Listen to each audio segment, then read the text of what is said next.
Hello guys, this is Tech Gabriel. Welcome sa ating video repair.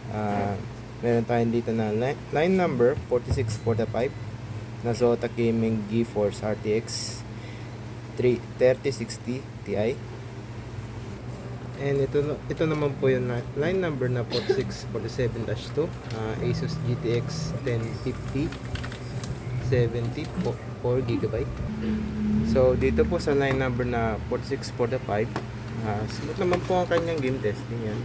Ito po ang kanyang FPS.